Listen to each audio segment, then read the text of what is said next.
What's going on, Jerome? So your Minnesota Vikings look to be buyers at the NFL trade deadline and not sellers. And I understand pie in the sky, really go for the pin. Patrick Surtain the second, Jalen Johnson from the Bears, Jeffrey Simmons, T.R. Tart, Derrick Henry, Derek Brown, Brian Burns. I understand the pie in the sky, just really go all in and trade future first rounders, trade second rounders, and really go after. But I mean, Kwesi loves him some rehab projects. He loves him some mama I can change him players. I think the Vikings could make some more value-driven trades at the trade deadline.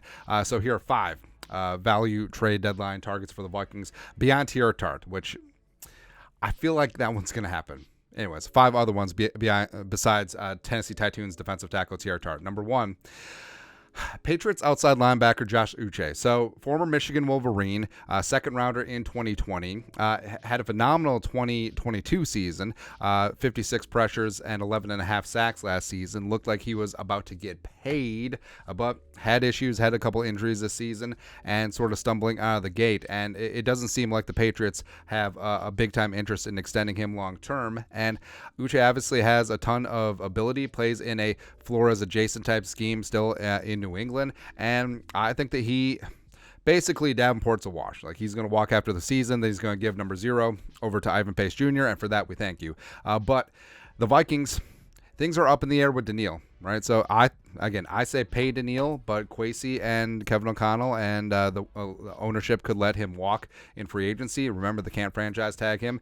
And Uchih would basically have a half-season audition to see if he's going to be the guy. And if the Vikings want to go a little bit younger with Uchih over Daniil, and he's going to be the new talisman on the edge, either give him the franchise tag or a long-term extension, Vikings would take a look at that. And also, the fact that Daniil could leave, Davenport probably out, Wanham could leave in free agency too, the huge void and power vacuum on the edge. Next up, number 2, nose tackle Andrew Billings from the Bears. So, of course, we saw him up close and personal, and again, never discount, hey, that guy played well against us scouting. And Billings is a guy that I liked a lot. 2017 fourth rounder coming out of Baylor. Some size in the middle. And he's bounced around the league. Had a couple years in Cincinnati, who drafted him originally. Year with the Browns, year with the Raiders, and then this season with the Bears.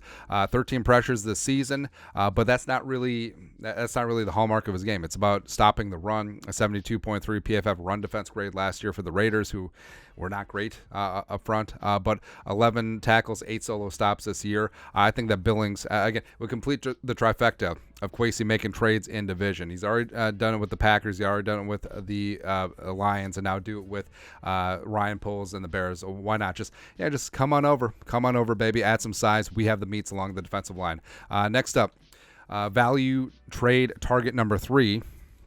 Quarterback C.J. Henderson out of Carolina. Now, this would be quintessential Kwesi, and mama, I can change him, where you take a player that has a high draft pedigree, and Henderson, coming out of Florida, was a 2020 number 9 overall pick by the Jacksonville Jaguars, and for whatever reason, he hasn't panned out. Like, he was traded after a year and a half with the Jaguars, and then in Carolina, he sort of floundered over the last couple seasons, been lapped by guys like J.C. Horn when he's healthy, and the rest of the Panthers secondary. He's also in a contract year. Obviously, they didn't pick up his 5th-year option, and it's been a little bit of a failure to launch, but there's potential there. I mean, he was a sticky cornerback coming out of Florida, and I think that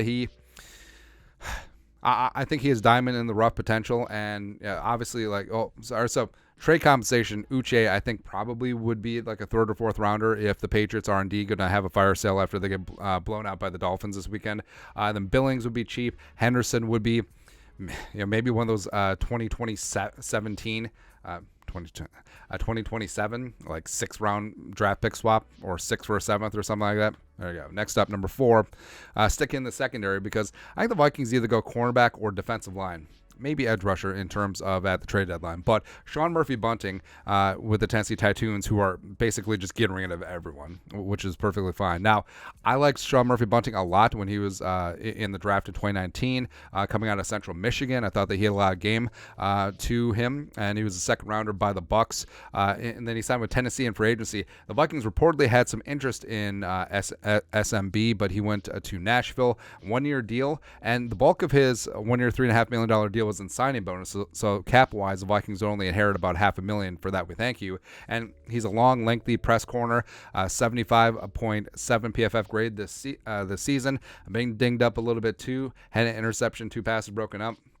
So I think that Murphy added to this, Murphy and Murphy-Bunting.